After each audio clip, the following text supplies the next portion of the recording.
जय जय रघुवीर समर्थ. मनाच्या श्लोकांची उजळणी यामध्ये आज आपण श्लोक 194 पाहणार आहोत. वसे हृदयी देव तो कोण कैसा, पुसे आदरे साधकू प्रश्न ऐसा. देहे टाकिता देव कोठे राहतो, परी मागुता ठाव कोठे पाहतो. जय जय रघुवीर समर्थ. आपल्यासारख्या सामान्य माणसाला परमेश्वराच्या अस्तित्वाबद्दल अनेक प्रश्न निर्माण होतात. जसे तो परमेश्वर कसा आहे, त्याचं स्वरूप काय आहे, तो मुळात आहेच का नाही, आणि जर असला तर आपल्याला दिसत का नाही, तो नेमका कुठे राहतो, त्याची राहायची जागा कोणती, त्याने या ब्रह्मांडाची रचना का बरं केली असेल, तसेच प्राणीमात्रांच्या ठिकाणी सुखदुःखादी भोग का बरं निर्माण केले, असे एक नाही अनेक प्रश्न आपल्यासारख्या सामान्य माणसाच्या मनामध्ये निर्माण होत असतात. या श्लोकामध्ये साधक आपल्या सद्गुरूला प्रश्न विचारतो की वसे हृदयी देव तो कोण आहे. साधक सद्गुरूला विचारतो की आपल्या हृदयात देव वास करतो, आपल्या हृदयात देव राहतो, असे सर्व संत महंत शास्त्र आजपर्यंत आपल्याला सांगत आलेले आहेत.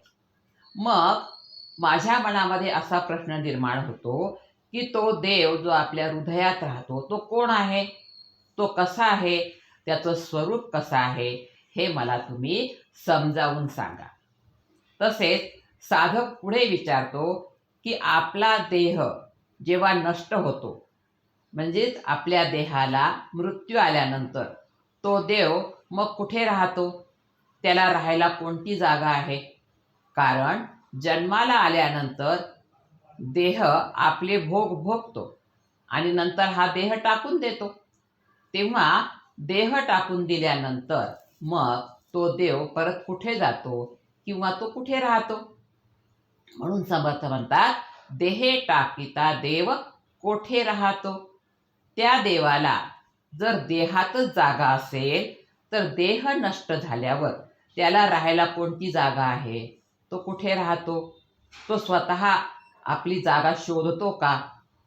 इतकेच विचारून साधक थांबत नाही, तर तो अजून एक प्रश्न विचारतो की परी मागुता ठाव कोठे पाहतो.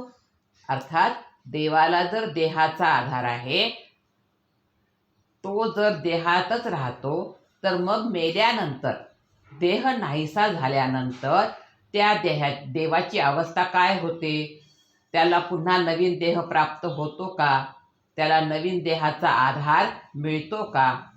तसेच जर त्याला पुन्हा नवीन देहात प्रवेश मिळत असेल तर तो कसा मिळतो.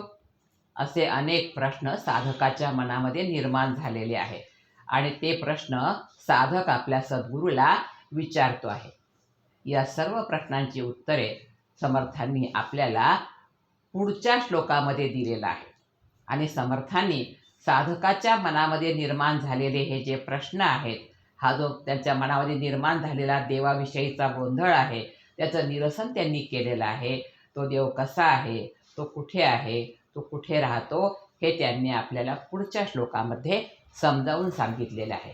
या श्लोकात समर्थ म्हणतात, वसे हृदयी देव तो कोण कैसा, पुसे आदरे साधकू प्रश्न ऐसा. देहे टाकिता देव कोठे राहतो, परी मागुता ठाव कोठे पाहतो. जय जय रघुवीर समर्थ.